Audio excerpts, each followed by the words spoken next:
Hey everybody, it's Eastern Hemlock. So, I got a lot of questions back when I was doing my undergraduate research on how I was doing a lot of the stuff that I was doing, which is basically looking at 300 million year old ferns.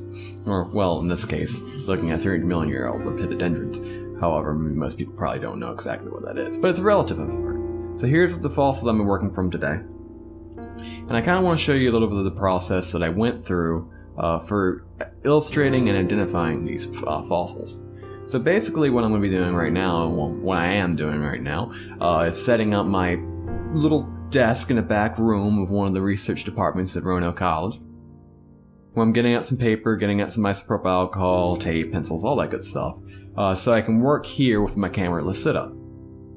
What I'm going to be doing with this camera Lucida, which is a microscope that has a set of mirrors in it so that it overlaps two images, which will be very useful for what I'm doing. I'm going to be setting up my system so I can see my fossil underneath the actual objective lens that I'm working from, and then I have a piece of paper over here on the side where you can see that there's a mirror reflecting the image of the paper into the actual microscope or the camera Lucida, so I can kind of see both. I'm going to take a second here, and I'm going to be adjusting myself, making sure that everything's kind of where it needs to be. The objective lenses are set up so it'll be a comfortable situation for me to work from. And I've got the paper in the right position so that it's being completely taken into account, so I can see the whole piece of paper in the actual mirror. I'm adjusting the resolution, that way it's coming out clear. Here I am, I'm going to be taping down the actual piece of paper so it doesn't move, which is very nice, because if it moves, then since the image is static, it's going to completely mess up everything I'm doing, because I'm basically going to be tracing from an image that only I can see. Which might be a little bit more difficult to explain to you all since I can't really show you exactly what I'm seeing, but hopefully it'll make sense once you see it and if you actually have a chance to ever work with camera Lucida. So here I'm using a gooseneck lamp to actually light everything. What a gooseneck lamp does, it's basically a lighting system with two lights that are on these two metal necks that can be adjusted to properly give the right contrast to an item.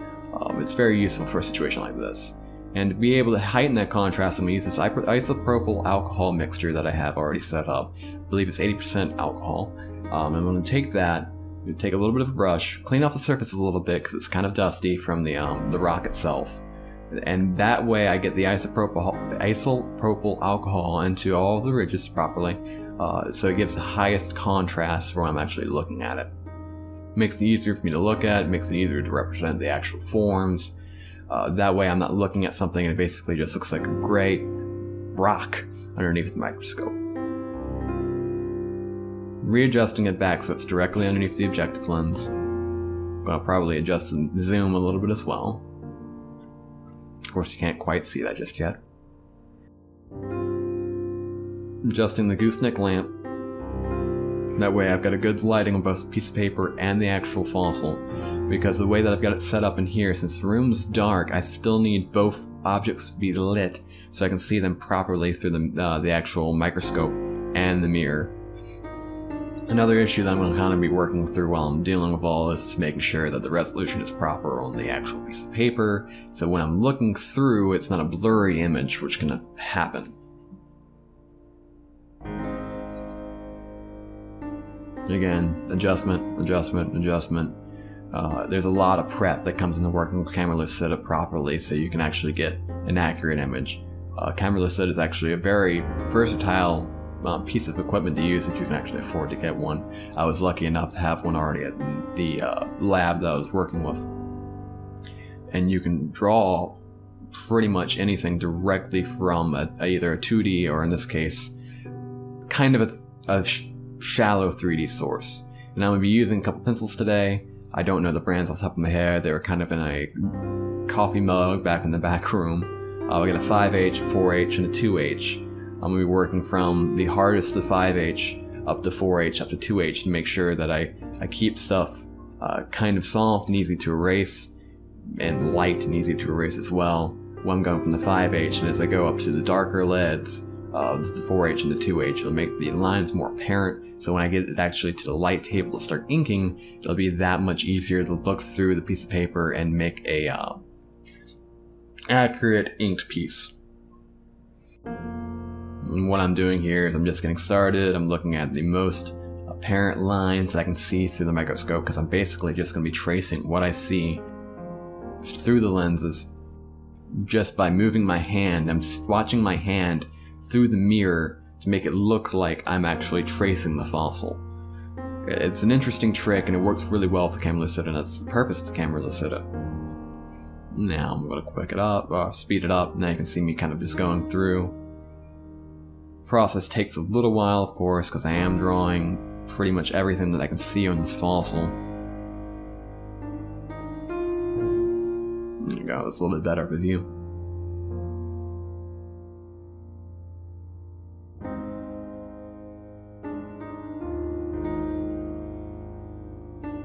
I'm not too absolutely worried about everything being clean, just as long as everything's in the right place and the right proportions, it'll get across the same message, because I'm still going to be cleaning up a lot more after this first rough draft.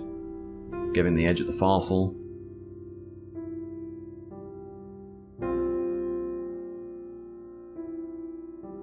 Just laying down what I can see from the morphology through the lens.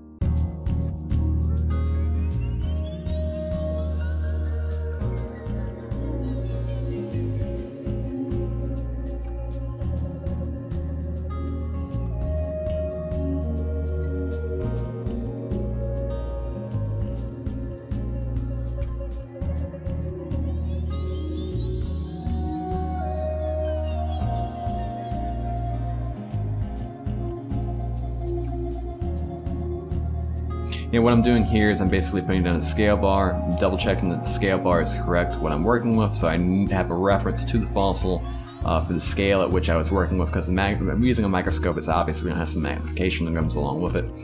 But the scale bar to relate 1 centimeter from an actual ruler to 1 centimeter relative on the piece of paper, along with an actual magnification down there in the bottom right to what the fossil actually is. Darkening the outline again with that 2H. So that everything's going to be a lot clearer when I'm looking through at the light table.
And here's me just kind of looking through and making sure that everything is actually accurate, even though I've been looking at it again and again and again. I'm also making sure that I'm putting a identification number or a catalog number, even though it's arbitrary, on the fossil itself, so I can bring it back to the drawing, be able to make a meaningful connection between the fossil and the actual drawing, so I don't get it mixed up, because a lot of these leaf scars can look very similar when not looking through a microscope to the leaf scars on different fossils.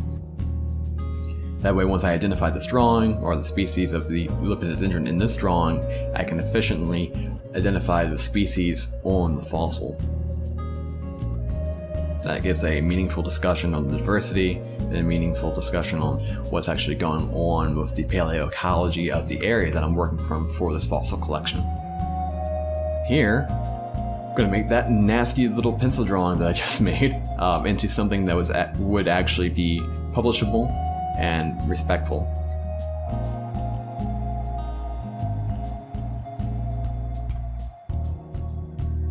Here are actual other leaf scars. These are from different actual families. You have the Pedifolios, Sigillaria. This is a good Sigillaria right here, and there we go. I focused with the camera so you can see it a little bit more effective. Still got the same structures where it's got leaf scars, but it's different. Stigmaria, where it's root structures. Pedifolios, which is a different group. Yeah, that's another lepidodendron, and I believe that's another lepidodendron right there as well. But all of these are inked. They're clean, they're publishable, they're nice. It's not quite what I have just yet. In fact, this little pile of drawings on your left, I believe, I've got about 3 or 4 different drawings right there that all need to be inked to make them look proper. To make them look proper and to be publishable. Yeah, see, there's the pencil drawing that I did. There's another pencil drawing right there. That's another pencil drawing right there. They all look pretty rough. It's kind of the way that it works out when you're first looking through something through a microscope and tracing it.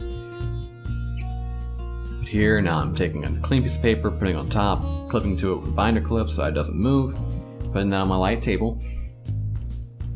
Again, turning off the lights, so I've got a controlled system. Or so I basically don't have any other interfering light to work with. And then I turn on my light table. And stuff's pretty straightforward from here. I'm going to be taking my Micron Sakura pens, I believe that's what they are, our Sakura Micron pens. I've got a handful of different nib sizes where I'm going to be going through, working from the actual line work that I've already done in pencil, and cleaning it up to something that's a lot more recognizable and a lot easier to see, and also probably adding some more of the morphology that wasn't really well translated in the pencil, adding raised edges and such. Of course, first I'm going to get the edges, make sure that everything's accurate, and then I'm just going to work from the line work.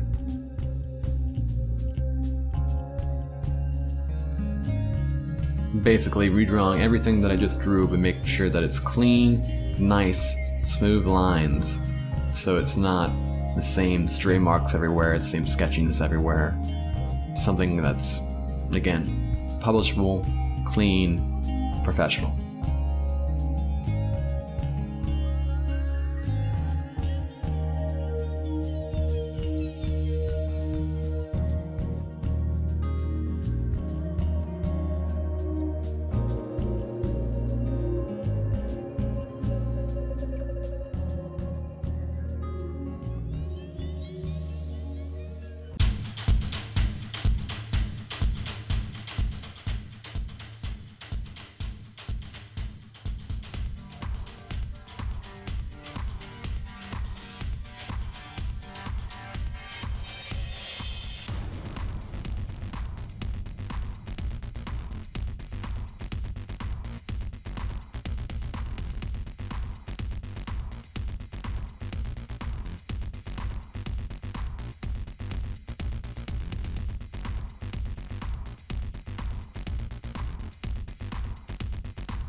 Now that I've got the line work done, making sure that the catalog number is written back on there, signed because I'm a nut, dated as well, I think it's back in March. And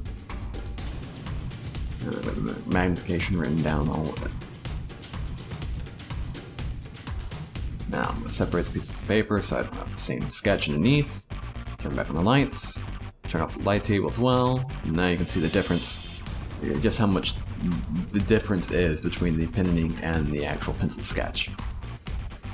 Now some of the line work is still a little bit messy, and I'm going to go back through and make sure it's clean, along with showing these raised portions of the fossil which didn't quite translate as well in the pencil sketch, because there's this raised edge along each pretty much leaf scar, or at least the top portion of these leaf scars, and that, I don't know off the top of my head, but could be very diagnostic to the actual identification and making sure that that's translated well.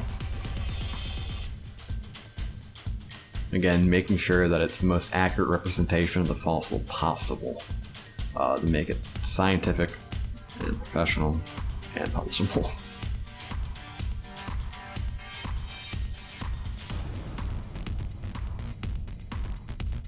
I could go in here, I could use a bunch of stippling to try and get explain some of the edges a little bit more if I really wanted to, but at this point I've kind of been critiqued a little bit more for going a little bit too overboard in some of that, to be honest, so I kind of wanted to make sure that it was still pretty clean and crisp.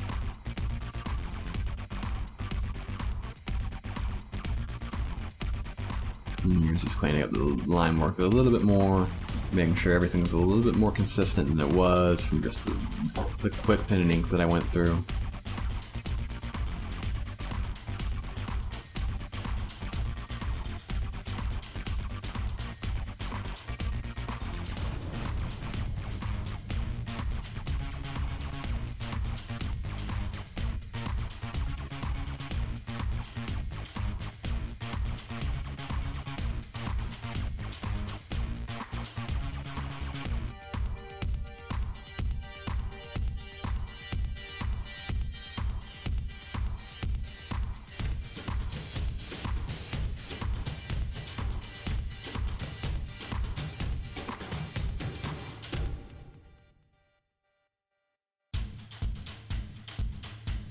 And there you have it. That's a finished fossil drawing right there, to the quality that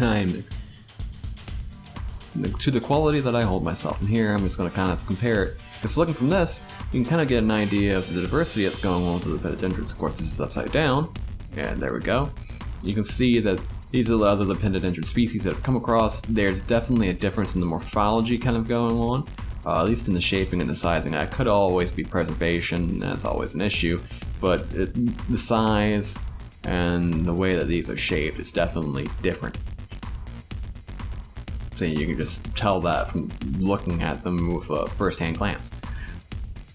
Again, you compare it to the other lepidodendron, where you have the structures vary quite a bit. Like, these are much larger, even though I believe this is also higher zoom, where you also have the actual apertures in the leaf scar different in different places. And here we have one where I actually went in and did a lot more shading to try to show the contrast going on, but that's how you draw a 300 million year old fossil. See ya!